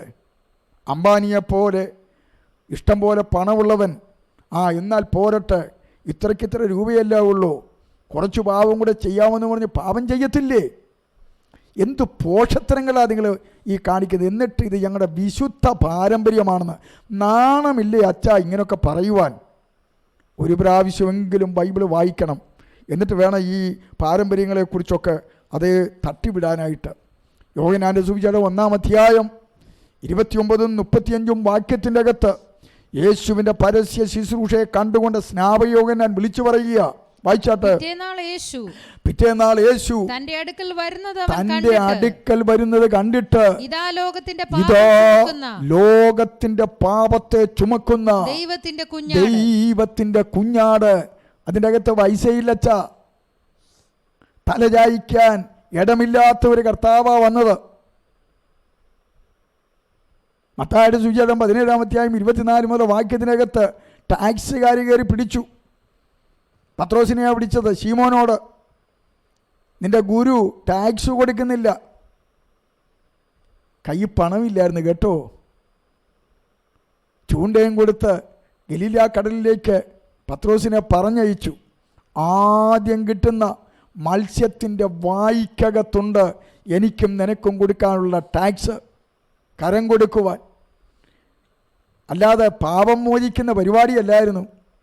യേശുക്രിസ്തു, ആ യേശുക്രിസ്തുവിന് മാത്രമേ പാപം മോചിക്കുവാൻ അധികാരമുള്ളൂ, അല്ലാതെ പണത്തിലല്ല. അത് സ്തോത്രം നമ്മുടെ പാപങ്ങൾ മോചിക്കുന്നത് എന്ന് നമുക്ക് കാണുവാനായിട്ട് കഴിയും. പൂർണ്ണമായും പാപങ്ങളെ മോചിക്കുവാൻ യേശുവിന് മാത്രമേ കഴിയത്തുള്ളൂ. ഈ ഉലകത്തിൽ പാപമോചനത്തിനായിട്ട് വേറെ ആരും വന്നിട്ടില്ല. ഒരു മതങ്ങളിലും ഒരു മനുഷ്യരിലും ആരും ഈ ലോകത്തിലേക്ക് വന്നിട്ടില്ല. കർത്താവ് ആധികാരികമായിട്ട് മർക്കോസിന്റെ സുവിശേഷം 2-ാം അധ്യായം 5-ാമത്തെ വാക്യത്തിൻ്റെ അകത്ത് വായിക്കുന്നത് ഇങ്ങനെയാണ്. യേശു അവരുടെ വിശ്വാസം കണ്ടിട്ട് പക്ഷപാതക്കാരനോട്, മകനേ നിന്റെ പാപങ്ങൾ മോചിച്ചു തന്നിരിക്കുന്നു എന്ന് പറഞ്ഞു. എടുക്കടാ, പണപ്പെട്ടി എടുക്ക്, സഞ്ചി എടുക്ക്, 7 രൂപ കൊടുക്ക്, നിന്റെ പാപം മോചിച്ചു തന്നു എന്നല്ല പറഞ്ഞത്. ഇവിടെ അവനോട് പറയുകയാണ്, നിന്റെ പാപം മുഴുവൻ ഞാൻ എന്ത് ചെയ്തിരിക്കുക? മോചിച്ചു തന്നിരിക്കുന്നു. അതിന് 7-ാമത്തെ വാക്യം വായിക്കുമ്പോൾ, ദൈവം ഒരുവനല്ലാതെ പാപങ്ങളെ മോചിപ്പാൻ കഴിയുന്നവൻ ആർ? മതമേ, നിങ്ങൾ തട്ടിക്കൂട്ടുന്ന ഈ പണസംവിധാനത്തിൽ ഒരുത്തൻ്റെയും പാപം മോചിക്കപ്പെടത്തില്ല. ഇതാണോ വിശുദ്ധ പാരമ്പര്യം? അതുകൊണ്ട് വേദപുസ്തകം വിളിച്ചു പറയുന്നു, ഭൂമിയിൽ പാപങ്ങളെ മോചിക്കുവാൻ ദൈവപുത്രന് അധികാരമുണ്ട്. 2:10 വായിക്കുന്നു, മർക്കോസ് 2:10. എന്നാൽ ഭൂമിയിൽ പാപങ്ങളെ മോചിക്കുവാൻ മനുഷ്യപുത്രന് അധികാരമുണ്ടാകേണ്ടതിന് അവൻ പക്ഷപാതക്കാരനോട് എഴുന്നേറ്റ് നിന്റെ കിടക്കയും എടുത്ത് വീട്ടിലേക്ക് പോവുക എന്ന് പറഞ്ഞു. അപ്പോൾ എങ്ങനെയാണ് ഈ പാപമോചനം? യേശുക്രിസ്തുവിൻ്റെ രക്തം മുഖാന്തരമല്ലാതെ പാപമോചനമില്ല. യെശയ്യാപ്രവാചകൻ്റെ പുസ്തകം 1-ാം അധ്യായത്തിലേക്ക് നമ്മൾ വരുമ്പോഴത്തേക്ക് അതിൻ്റെ 14 മുതൽ താഴോട്ട് വായിച്ചു വരുമ്പോൾ, നമ്മൾ മുമ്പേ വായിച്ചതാ ആ അധ്യായത്തിൽ എല്ലാവരും പാപികളാണ്. എന്നിട്ട് 14 മുതൽ വാക്യങ്ങൾ വായിച്ച് 18ലേക്ക് വരുമ്പോഴത്തേക്കും എങ്ങനെയാണ് പാപം മോചിക്കപ്പെടുന്നത് എന്നുള്ളൊരു ഹിൻഡ് നമുക്കവിടെ ലഭിക്കും. ഒന്ന് വായിച്ചാട്ടെ. നിങ്ങളുടെ അമാവാസികളിലും ഉത്സവങ്ങളെയും ഞാൻ വെറുക്കുന്നു. അടുത്തത്, അവ എനിക്ക് അസഹ്യം. ഞാൻ അവ സഹിച്ചു മുഷിഞ്ഞിരിക്കുന്നു. നിങ്ങൾ കൈമലർത്തുമ്പോൾ ഞാൻ എന്റെ കണ്ണ് മറച്ചു കളയും. പാപിയുടെ കാര്യം പറയാ. അടുത്തത്, നിങ്ങൾ എത്ര തന്നെ പ്രാർത്ഥന കഴിച്ചാലും ഞാൻ കേൾക്കുകയില്ല. പാപി എത്ര തന്നെ പ്രാർത്ഥന കഴിച്ചാലും ഞാൻ കേൾക്കുകയില്ല. നിങ്ങളുടെ കൈ രക്തം കൊണ്ട് നിറഞ്ഞിരിക്കുന്നു. നിങ്ങളെ കഴുകി വെടിപ്പാക്കുവീൻ. നിങ്ങളുടെ പ്രവൃത്തികളുടെ ദോഷത്തെ എന്റെ കണ്ണിൻ മുൻപിൽ നിന്ന് നീക്കിക്കളവീൻ. തിന്മ ചെയ്യുന്നവന് മതിയാക്കുവീൻ. നന്മ ചെയ്യുവാൻ പഠിപ്പീൻ. ന്യായം അന്വേഷിപ്പീൻ. പീഡിപ്പിക്കുന്നവനെ നേർവഴി കാക്കുവീൻ. അനാഥന് ന്യായം നടത്തി കൊടുപ്പീൻ. വിധവയ്ക്ക് വേണ്ടി വ്യവഹരിപ്പീൻ. വരുവീൻ നമുക്ക് തമ്മിൽ വാദിക്കാമെന്ന് യഹോവ അരുളി ചെയ്യുന്നു. നിങ്ങളുടെ പാപങ്ങൾ കടുഞ്ചുവപ്പായിരുന്നാലും അത് ഹിമം പോലെ വെളുക്കും. രക്താംബരം പോലെ ചുവപ്പായിരുന്നാലും പഞ്ഞു പോലെ ആയിത്തീരും. അതുകൊണ്ട് ദൈവത്തിന്റെ അടുക്കിലേക്ക് വരണം. അല്ലാതെ ആയിരക്കണക്കിന് ആട്ടുകൊറ്റന്മാരുടെയോ കാളകളുടെയോ പക്ഷികളുടെ രക്തം ആറുപോലെ ഒഴുകിയാലും പാപത്തിന് മോചനമില്ല എന്ന് നമ്മൾ വിശുദ്ധ വേദപുസ്തകത്തിൽ കാണുവാനായിട്ട് കഴിയും. പിന്നെങ്ങനെയാണച്ചോ ഈ പാപമോചന ചീട്ടുകളിൽ ഇത്ര രൂപ കൊടുത്താൽ പാപത്തിന് മോചനം ലഭിക്കുന്നത്? അത് തട്ടിപ്പ് പാരമ്പര്യമല്ലേ? ഇതിന് വിശുദ്ധ പാരമ്പര്യം എന്ന് പറയാൻ പറ്റുമോ? പിന്നെങ്ങനെയാണെന്ന് അത് പാപം മോചിക്കുന്നത് എങ്ങനെയാണെന്ന് പറഞ്ഞ് ഇന്നത്തെ ഈ എപ്പിസോഡ് ഇവിടെ അവസാനിപ്പിക്കുവാൻ പോവുകയാണ്. എങ്ങനെയാ? യേശു ക്രിസ്തുവിൻ്റെ രക്തം മുഖാന്തരമല്ലാതെ പാപം മോചിക്കപ്പെടുന്നില്ല. എഫേസ്യ ലേഖനം 1-ാം അധ്യായം 7-ാമത്തെ വാക്യം വായിക്കുമ്പോൾ അവിടെ വായിക്കുന്നത് ഇങ്ങനെയാണ്, അവനിൽ നമുക്ക് എന്ന് വെച്ചാൽ യേശു ക്രിസ്തുവിൽ നമുക്ക് അവന്റെ രക്തത്താൽ അതിക്രമങ്ങളുടെ മോചനമെന്ന വീണ്ടെടുപ്പുണ്ട്. കണ്ടോ? അല്ലാതെ പണം കൊടുത്തിട്ടല്ല. കൊലോസ്യ ലേഖനം 1-ാം അധ്യായം 14-ാമത്തെ വാക്യത്തിനകത്ത് വായിക്കുന്നു ഇപ്രകാരമാണ്, അവനിൽ നമുക്ക് യേശു ക്രിസ്തുവിൽ നമുക്ക് പാപമോചനമെന്ന വീണ്ടെടുപ്പുണ്ട്. അടുത്തത് എബ്രായ ലേഖനം 9-ാം അധ്യായം 22-ാമത്തെ വാക്യത്തിലേക്ക് വരുമ്പോൾ അവിടെ വായിക്കുന്നത് ഇപ്രകാരമാണ്, ന്യായപ്രമാണപ്രകാരം ഏകദേശം സകലവും രക്തത്താൽ ശുദ്ധീകരിക്കപ്പെടുന്നു. അടുത്തത്, രക്തം ചൊരിഞ്ഞിട്ടല്ലാതെ വിമോചനമില്ല.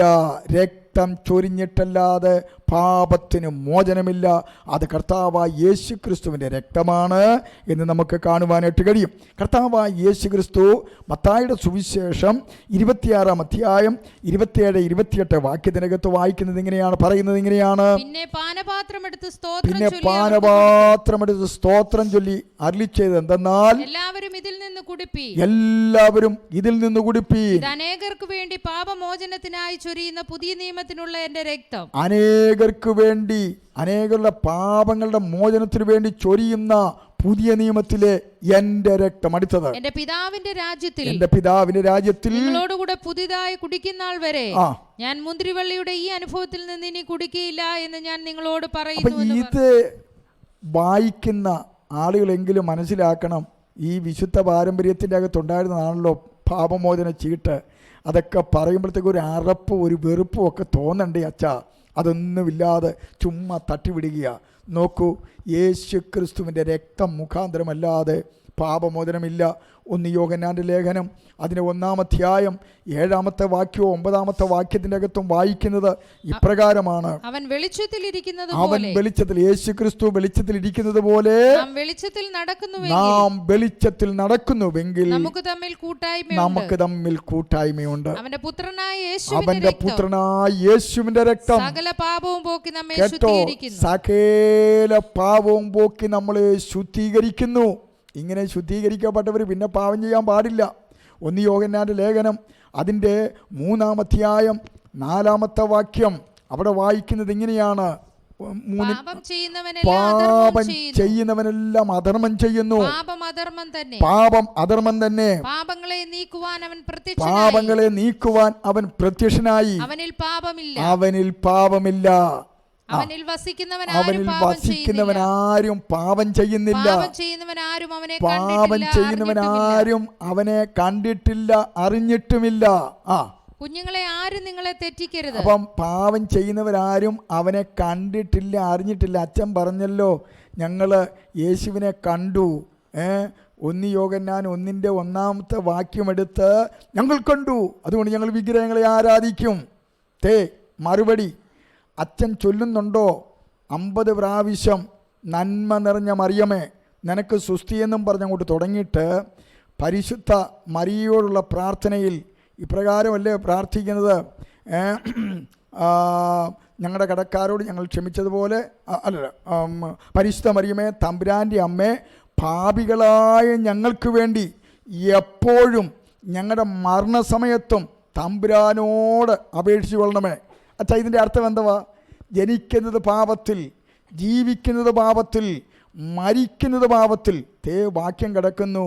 അങ്ങനെ പാപം ചെയ്യുന്നവർ യേശുവിനെ കണ്ടിട്ടില്ല. അച്ഛൻ്റെ പ്രസംഗം അത് പൊളിഞ്ഞു, അച്ഛൻ്റെ ആ കാസറ്റ് പൊളിഞ്ഞു, പൊട്ടാസായിത്തീർന്നിരിക്കുക. കാരണം എന്നാ? അച്ഛൻ കണ്ടിട്ടില്ല. അച്ഛൻ 50 പ്രാവശ്യം ചൊല്ലുന്നതല്ലേ. നിങ്ങളൊരു കത്തോലിക്ക വിശ്വാസിയാണെങ്കിൽ 50 പ്രാവശ്യം കൊന്തയിൽ ഇങ്ങനെ ഉരുവിടുന്ന ഒരു കാര്യമാണ് ഞാൻ പറഞ്ഞത്. പരിശുദ്ധ മറിയമേ തമ്പുരാൻ്റെ അമ്മേ, പാപികളായി ഞങ്ങൾക്ക് വേണ്ടി എപ്പോഴും ഞങ്ങളുടെ മരണസമയത്തും തമ്പുരാനോട് അപേക്ഷിക്കണമേ. അപ്പം ജനിക്കുന്നത് പാപി, അതേ ജീവിക്കുന്നത് പാപി, മരിക്കുന്നതും പാപി. ഇവിടെ നമ്മൾ വായിച്ചു, ഒന്നുകൂടെ വായിച്ചേ. 1 യോഹന്നാന്റെ ലേഖനം 3-ാം അധ്യായത്തിൽ പറയുന്നു, പാപം ചെയ്യുന്നവൻ എല്ലാ അധർമ്മവും ചെയ്യുന്നു.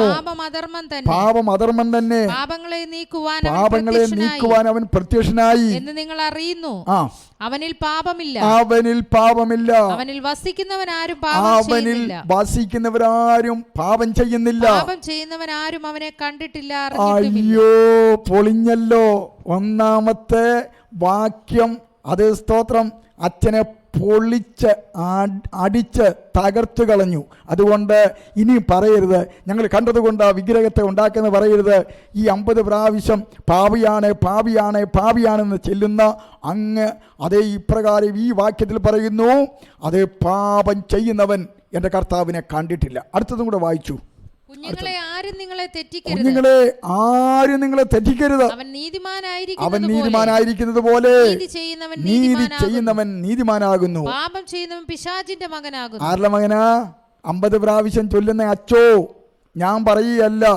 സ്വർഗത്തിൽ എന്നേക്കും സ്ഥിരമാക്കപ്പെട്ടിരിക്കുന്ന തിരുവചനം വിളിച്ചു പറയാണ്, നിങ്ങൾ പിശാചിന്റെ മകനാണ്. അടുത്തത്, പിശാചാദി മുതൽ പാപം ചെയ്യുന്നുവല്ലോ. പിശാചിന്റെ പ്രവർത്തികളെ അഴിപ്പാൻ തന്നെ ദൈവപുത്രൻ പ്രത്യക്ഷനായി. അടുത്തത്, ദൈവത്തിൽ നിന്ന് ജനിച്ചവനാരും പാപം ചെയ്യുന്നില്ല. അവന്റെ വിത്ത് അവനിൽ വസിക്കുന്നു. ദൈവത്തിൽ നിന്ന് ജനിച്ചതിനാൽ അവന് പാപം ചെയ്യുവാൻ കഴിയുകയുമില്ല. കണ്ടോ? അപ്പോൾ പാപം ചെയ്യാത്തവരാ കർത്താവിനെ കാണുന്നത്. കർത്താവിൻ്റെ അതേ മനസ്സറിഞ്ഞവര് ആയതുകൊണ്ട് അച്ചോ, തട്ടിക്കൂട്ടൊന്നും ഉണ്ടാക്കണ്ട. ഇതുപോലെ അശുദ്ധ പാരമ്പര്യങ്ങളെ കൊണ്ട് കീറുവാണം അടിക്കരുത്. ഞങ്ങളാണ് 2000 വർഷമായിട്ട് അതേ പാരമ്പര്യക്കാരെന്നും പറയരുത്. അതുകൊണ്ട് ഇന്ന് രാത്രിയിൽ സമയം മുൻപോട്ട് പോയതുകൊണ്ട് ഈ എപ്പിസോഡ് ഇവിടെ വൈൻഡപ്പ് ചെയ്യുവാൻ താല്പര്യപ്പെടുകയാണ്. നമുക്ക് പ്രാർത്ഥിക്കാം. കരുണയുള്ള ദൈവമേ, സ്വർഗീയ പിതാവേ, ഈ സത്യസുവിശേഷം ഞങ്ങൾക്ക് കേൾക്കുവാനും അതേ അശുദ്ധ പാരമ്പര്യമല്ല, ദൈവത്തിന് നിരക്കാത്ത പാരമ്പര്യങ്ങളിലല്ല, വ്യർത്ഥവും പിതൃപാരമ്പര്യവുമായി ഞങ്ങളുടെ നടപ്പുകളിൽ നിന്ന് ഞങ്ങളെ വീണ്ടെടുത്തത് വെള്ളിയും പൊന്നുമൊന്നുമല്ല, അതേ അവിടുത്തെ പുണ്യാഗരക്തമാകിയാൽ ആ പുണ്യാഗരക്തത്താൽ പാപമോചനം പ്രാപിക്കുവാൻ എല്ലാവരെയും ഇടയാക്കണമേ. ആരെങ്കിലും പാപപ്രവൃത്തിയിൽ ജീവിക്കുന്നവർ ഈ എപ്പിസോഡ് കേൾക്കുന്നുവെങ്കിൽ ഇന്ന് രാത്രിയിൽ കർത്താവെ അവരെയും രക്ഷയിലേക്ക് കൊണ്ടുവരണം. അവരുടെയും പാപത്തെ അവിടുന്ന് ചുമന്നതാണല്ലോ. അവർക്കും പാപമോചനം കൊടുത്തവരെ അനുഗ്രഹിക്കേണ്ടതിനായി പ്രാർത്ഥിക്കുന്നു. ഞങ്ങളെ ശ്രദ്ധിച്ച എല്ലാ പ്രിയപ്പെട്ടവരെയും ഞങ്ങൾ അനുഗ്രഹിച്ച് പ്രാർത്ഥിക്കുകയാണ്. പിതാവിൻ്റെയും പുത്രൻ്റെയും പരിശുദ്ധാത്മാവിൻ്റെയും നാമത്തിൽ അവരെ ഞങ്ങൾ അനുഗ്രഹിച്ച് പ്രാർത്ഥിക്കുന്നു. എല്ലാവരും അനുഗ്രഹിക്കപ്പെടട്ടെ. വിശേഷാൽ ഇപ്രകാരം ഈ ലൈവ് പ്രോഗ്രാം ചെയ്യുവാൻ ഷാജി ബ്രദറിൻ്റെയും സാംസ് TV-യെയും അത് ഒരുക്കുന്നതോർത്ത് ഞങ്ങൾ ദൈവത്തെ സ്തുതിക്കുന്നു. ഈ കുടുംബത്തെ കർത്താവ് ധന്യമായി അനുഗ്രഹിക്കണം. കർത്താവിൻ്റെ കൃപ പകരണം.